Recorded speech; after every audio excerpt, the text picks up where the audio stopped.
Vous le disiez en titre, le président de la République a pris part ce matin aux travaux du 5e sommet ordinaire du G5 Sahel. Cette rencontre a été sanctionnée par un communiqué final dans lequel les dirigeants du G5 Sahel réitèrent leur volonté de continuer d'œuvrer pour parvenir aux objectifs de sécurité et de développement du groupe. Rabia Adeda.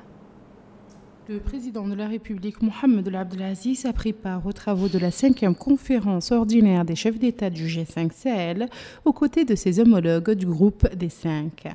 Plusieurs dossiers seront examinés au cours de cette conférence de Ouagadougou. La rencontre sera soldée par une série de recommandations de nature à faire régner la paix et la sécurité dans la sous-région. Le président burkinabé, M. Roch-Marc Christian Kaboré, a indiqué que la tenue de cette importante réunion dans son pays a pour but de prendre connaissance des réalisations accomplies sur la voie de la sécurité et du développement. Il a ajouté que la présence de tous les chefs d'État à la conférence de Ouagadougou reflète la forte volonté et la détermination des participants de réaliser les objectifs du groupe et à renforcer sa présence dans la région. Le président en exercice du G5 Sahel, le président du Niger, M. Issoufou Mohamedou, a passé en revue les réalisations accomplies au cours de sa présidence du groupe. Il a en outre parlé des différents domaines de coopération entre les groupes et ses partenaires au développement et des efforts déployés pour relever les défis sécuritaires et de développement auxquels font face les 5 pays du G5 Sahel. Rappelons dans ce cadre les résultats de la dernière conférence de Nouakchott destinée à mobiliser les financements nécessaires à cet effet. Il a affirmé la volonté des dirigeants du groupe à aller de l'avant pour impulser la coordination dans le cadre du grand combat que mènent les 5 pays du groupe G5 Sahel contre les menaces terroristes auxquelles font face les pays membres. Le président en exercice du G5 Sahel a en outre salué le courage des soldats tombés sur le champ d'honneur. Les interventions des représentants des organisations internationales et des hôtes de la conférence se sont ensuite poursuivies, accent dans leur ensemble sur la nécessité d'intensifier les efforts en vue de surmonter les obstacles sécuritaires de développement auxquels font face les pays du groupe G5 Sahel. Tous les intervenants ont en outre exprimé la disposition des organisations internationales et des partenaires du groupe d'accompagner les efforts de ce dernier pour la réalisation de l'objectif principal auquel aspirent les pays membres, à savoir la réalisation de la sécurité et du développement. Face à ces défis sécuritaires locaux, le G5 Sahel œuvre avec ses partenaires techniques et financiers pour la dynamisation de sa force commune pour faire face avec plus d'efficacité aux actes terroristes des groupes armés dans la sous-région, tout en insistant sur l'interdépendance entre le développement et la sécurité. La conférence de Ouagadougou examinera également les moyens permettant de conjuguer les efforts pour assurer la complémentarité économique et la prospérité des pays du Sahel, ainsi que leur développement culturel et sécuritaire afin de faire régner en permanence la paix et la sécurité dans cette sous-région. Le président de la République, M. Mohamed El Abdelaziz, a assisté cet après-midi à l'inauguration du nouveau siège de l'ambassade du Mali à Ouagadougou. Le chef de l'État a fait en compagnie de ses pairs, les présidents maliens Ibrahima Boubacar Keïta, burkinabé Roch-Marc Christian Kaboré et nigérien Issoufou Mohamedou, le tour des compartiments du nouvel immeuble de cette ambassade et pris connaissance des caractéristiques techniques ainsi que des différents services que cette représentation est censée abriter. M. Mohamed El Abdelaziz a signé le livre d'or ouvert à cet effet à l'ambassade. Le président malien Ibrahima Boubacar Keïta, dans un mot pour la circonstance, soulignait que la solidité des relations fraternelles qui lient les pays du groupe du G5 Sahel, félicitant la communauté malienne pour cette nouvelle réalisation. La cérémonie d'inauguration s'est déroulée en présence de la délégation accompagnant le président de la République.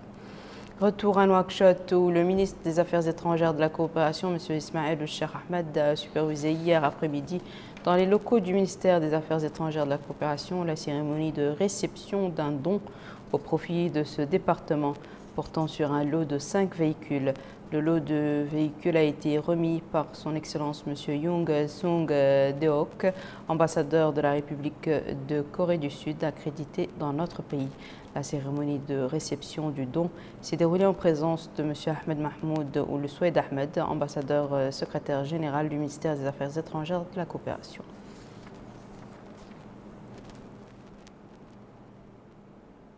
Direction la wilaya du Guidi-Maqa où le ministre de l'Intérieur et de la Décentralisation, M. Ahmedoul Abdallah, a tenu hier à Sidi Babi une réunion de prise de contact et de sensibilisation avec les responsables administratifs et les élus locaux de cette wilaya.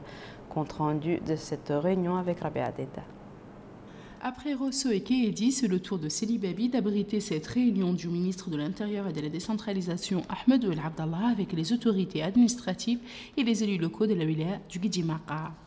Le ministre de l'Intérieur et de la Décentralisation a souligné que l'objectif de la visite est de s'enquérir de près de la situation des citoyens, de s'entretenir avec leurs représentants sur les acquis de ces 10 dernières années dans tous les domaines et exhorter les populations à préserver ces acquis. Ahmedoul Abdallah a souligné que le pays a connu une dynamique sans précédent qui a touché tous les secteurs grâce aux réformes ambitieuses et à la bonne gestion préservant les deniers publics et les orientant vers la réalisation d'infrastructures et l'offre de services de base aux citoyens.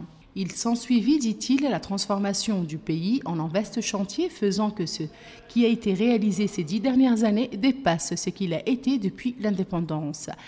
C'est ainsi que la plupart des muqata'a et chefs-lieux d'arrondissement ont été reliés au réseau des routes asphaltées. Dans le domaine de l'hydraulique, de grands projets ont été réalisés pour desservir des centaines de villes et villages dans différentes wilayas. Au plan de l'électricité, des lignes haute tension et moyenne tension ont desservi une quarantaine de villes et villages en énergie électrique et la production électrique a été multipliée à Nouakchott et Nouadhibou pour devenir excédentaire. En matière agricole, les superficies cultivables ont été multipliées et l'on se rapproche d'atteindre l'autosuffisance dans les filières rizicoles et avec une bonne qualité de riz. Dans le domaine diplomatique, notre pays occupe une place de choix sur la scène mondiale et a abrité de grands sommets comme le sommet de l'Union africaine et le sommet arabe. Le chef de l'État a dirigé avec succès des médiations dans la crise gambienne et a joué un rôle de premier plan dans la mise en place du G5 Sahel pour la lutte contre le terrorisme dans la région. Le ministre a par la suite expliqué l'importance du plan sécuritaire mis en place par les autorités et ses répercussions sur la stabilité du pays et son développement, conformément à une stratégie efficiente qui a contribué de façon claire à la sécurisation des frontières et à minimiser les risques consécutifs à l'extrémisme et au terrorisme. Les secteurs de la santé et de l'enseignement ne sont pas en reste pour leur part. Ainsi, ils ont enregistré des progrès remarquables, ce qui a permis de multiplier la capacité d'absorption des structures sanitaires et des établissements scolaires, a ajouté le ministre. Le ministre de l'Intérieur et de la Décentralisation, Ahmedoul Abdallah, a enfin expliqué dans les détails le rôle des conseillers régionaux dans le développement local, conseils qui exercent leur mission aux côtés des citoyens et vivent au quotidien leurs problèmes et qui s'adressent aux autorités gouvernementales en partant de la réalité et des exigences de leur wilaya. Pour sa part, le wali du Guidi-Maqa, Diallo Omar, il a souhaité la bienvenue à la délégation ministérielle. Quant au maire de la commune de Sidi Babi, Mohamed Vadoul Mekhale, il a apprécié les réalisations accomplies dans les différents secteurs et présenté quelques doléances propres à sa commune. La rencontre a été marquée par des interventions qui ont souligné les grands acquis réalisés cette dernière décennie au niveau de la wilaya du Guidi-Maqa. Les intervenants ont par ailleurs mis en exergue les problèmes que continuent de rencontrer les habitants de cette wilaya. Le ministre de l'Enseignement supérieur, de la Recherche scientifique et des technologies de l'information et de la communication a procédé ce matin au lancement du laboratoire de recherche environnement, santé et société. Ce projet a été financé par le département de la coopération et de l'action culturelle de l'ambassade de France à Nouakchott et ce dans le cadre de la coopération franco-mauritanienne dans le domaine de la recherche scientifique. Horia Moula Idriss. Dans le cadre de l'appui à l'enseignement supérieur et à la recherche scientifique dans notre pays, le gouvernement français, par le biais du service de coopération et d'action culturelle de l'ambassade de France, a octroyé un financement d'un montant de 400 000 € à l'université de Nouakchott Al-Asriya, destiné à accompagner la structuration de sa recherche.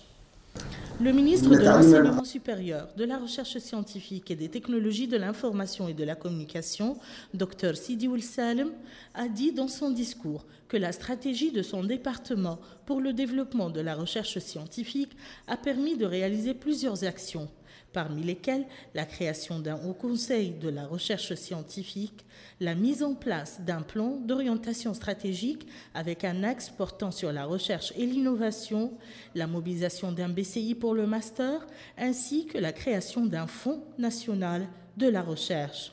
Le président de l'université de Nouakchott Al-Asriya, professeur Ahmedoul Haoub, a rappelé dans son mot pour la circonstance que des actions pour le développement de la recherche ont été réalisées ces dernières années. Il a précisé que le projet Aylara vise à créer un laboratoire de recherche à l'université qui regroupera des unités de recherche et des chercheurs de différents domaines autour de l'environnement, de la santé et de la société. Ce laboratoire arrive à une période où notre université poursuit d'importantes actions de renforcement de la recherche scientifique dans le cadre de son plan d'orientation stratégique 2017-2020. En effet, les 10 formations doctorales qui viennent d'être restructurées comptent 285 doctorants encadrés dans nos unités et laboratoires de recherche en co-tutelle avec des laboratoires de recherche français ou de la sous-région. Les 6 premières thèses de doctorat du système LMD viennent d'ailleurs d'être soutenues. D'autres soutenances sont programmées au cours de cette année universitaire. Le chargé d'affaires de l'ambassade de France, M. Benoît Combourieux. C'est la première étape d'un projet, le projet Aylara, qui mobilise des financements de la coopération française à hauteur de 400 000 euros et dont les travaux préliminaires ont permis d'identifier une thématique fédératrice, celle qu'a citée le président, environnement, santé et société. Nous pensons que la création du laboratoire permettra de mutualiser les moyens dont dispose l'université, aussi bien les moyens humains, les compétences, les moyens techniques, les réseaux, de façon à ce que, d'une part, les chercheurs puissent élargir leurs perspectives et peut-être naturellement sortir d'une certaine logique de silo, qui est la logique évidente de départ, et qu'ils puissent également avoir accès à l'ensemble de ces moyens. La cérémonie de lancement de ce projet, qui dure 2 ans, a été marquée par la présentation de plusieurs exposés montrant les caractéristiques de ce laboratoire. Nouakchott a abrité ce matin les travaux d'une session de formation sur le renforcement des capacités des cadres fonctionnaires de l'administration publique mauritanienne en matière de finances publiques. Cette rencontre est organisée par l'École nationale d'administration, de journalisme et de magistrature en coopération avec l'Institut des études financières espagnol. Moussa Ndiaye. Cette formation de 25 cadres du ministère des Finances vise à renforcer les capacités de ce secteur dans le domaine de la gestion financière. Elle intervient au moment où les pouvoirs publics accordent une importance particulière sur orientation du président de la République, M. Mohamed Ould Abdelaziz, à l'amélioration des compétences et capacités de l'agent public afin qu'il puisse répondre aux services de qualité qu'exigent les citoyens, a dit le secrétaire général du ministère de l'économie et des finances, M. Mohamed Ould Ahmed Aïda. Il a précisé que cette rencontre s'inscrit dans le cadre de la coopération fructueuse qui existe entre la Mauritanie et le Royaume d'Espagne. De son côté, le directeur général de l'École nationale d'administration, de journalisme et de magistrature, NAJM, M. Abdelkader Ould Adada, a souligné le rôle que joue cette école qui, dit-il, a formé plusieurs cadres supérieurs de l'État pour améliorer leurs capacités scientifiques et professionnelles. À cette occasion, il a mis l'accent sur l'importance de la coopération qui existe entre l'NAJM et le Centre national des études financières espagnol. La coopération espagnole en Mauritanie a beaucoup contribué au développement et au renforcement des liens avec ses partenaires mauritaniens dans différents domaines et secteurs d'activité. À mode d'exemple, je pourrais dire projet en jeunesse et droits des migrants, direction de la police judiciaire, appui et renforcement du pouvoir des femmes vis-à-vis de l'économie sociale, la promotion de l'accès à la justice et à la réinsertion socio-professionnelle, la promotion du travail acceptable et le renforcement de la participation des femmes dans les cadres de décision du G5 Sahel.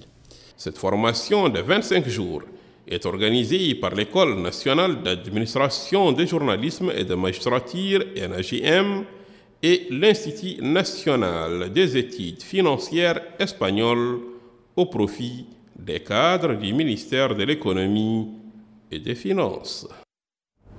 Le Croissant Rouge émirati a procédé aujourd'hui à l'inauguration d'infrastructures hydrauliques et scolaires au niveau de l'arrondissement de Tigant. Plus de détails avec Pokar Bailaba. Ces inaugurations touchent deux composantes d'un projet à vocation sociale. Il s'agit de bornes fontaines qui permettront aux localités de mener à bien leurs activités quotidiennes. À cela s'ajoutent des classes bien équipées. Sur place, la délégation du Croissant Rouge des Émirats arabes unis a eu à discuter avec les bénéficiaires de ces services sociaux. Ainsi, le président du conseil régional du Trarza, Mohamed Brahim Seidi, a loué la coopération entre la Mauritanie et l'État des Émirats arabes unis, remerciant le Croissant Rouge de ce pays pour la mise en œuvre de ces services sociaux. Autre allocution, c'est celle faite par le président de l'association Taïba pour la culture en Mauritanie, Cheikh Memoul Souvi, qui a remercié vivement le Croissant Rouge émirati pour ses services à vocation sociale. L'adjoint au secrétaire général de l'Agence émirati pour le développement et la coopération internationale, Vahid Abdelrahman Ben Sultan, a souligné que la mise en œuvre de ces services s'inscrit dans le cadre de son programme visant à assister les populations dans des domaines vitaux comme l'eau, l'éducation, entre autres, rappelant les liens de fraternité qui existent entre le peuple mauritanien et émirati. Enfin, le maire de la commune de Tigint, Mohamed Mostafa El-Bot, a remercié l'État des Émirats arabes unis pour cette aide gracieuse offerte aux localités relevant de sa commune. À l'instar de la communauté internationale, l'association mauritanienne de soutien aux malades du cancer a célébré hier soir à Nouakchott la journée mondiale contre le cancer sous le thème « Ensemble, nous pouvons ». La célébration de cette journée a pour objet de sensibiliser l'opinion publique sur la prévention contre cette maladie et ce afin d'atténuer la souffrance des personnes qui en sont atteintes. Dans une allocution prononcée à cette occasion, parlant au nom de la présidente de l'association, Madame Zainab Mentbaba, a indiqué que l'organisation de cette journée s'inscrit dans le cadre de la poursuite des activités de l'association dans sa campagne de soutien aux malades sur le terrain. La cérémonie a été marquée par les interventions des membres de l'association et de la directrice du Centre national d'oncologie qui ont mis l'accent sur l'importance de soutenir les malades du cancer dans leur lutte pour la guérison. La rencontre a été marquée par la projection d'un documentaire retraçant les activités de l'association depuis sa création. Voici à présent, mesdames et messieurs, le rappel des titres. À l'issue du sommet de Ouagadougou, les dirigeants du G5 Sahel confirment leur détermination à conjuguer leurs efforts pour assurer la complémentarité économique et la prospérité des pays du Sahel. Le président de la République assiste aux côtés de ses homologues du G5 Sahel à la cérémonie d'inauguration du nouveau siège de l'ambassade du Mali au Burkina Faso.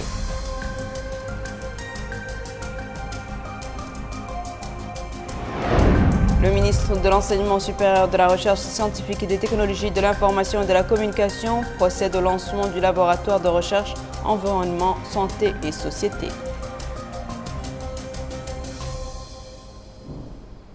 C'est la fin de ce journal, mesdames et messieurs. Merci à vous de nous avoir suivis. Merci de votre fidélité et excellente suite de programmes sur le Mauritania.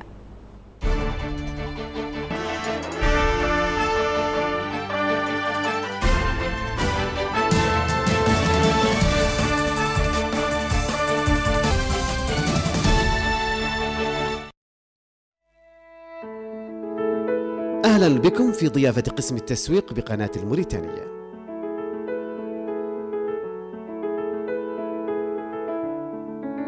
فريق عمل سريع مهني مرح ومستعد. أحدث المعدات والتجهيزات الفنية مع كادر إعلانات مؤهل وجاهز للعمل في أي وقت. لكل إعلاناتكم سلع، خدمات، مقاولات، بيع، شراء، عروض وإشهارات. القسم التجاري لقناة الموريتانية، هدفنا إرضاؤكم.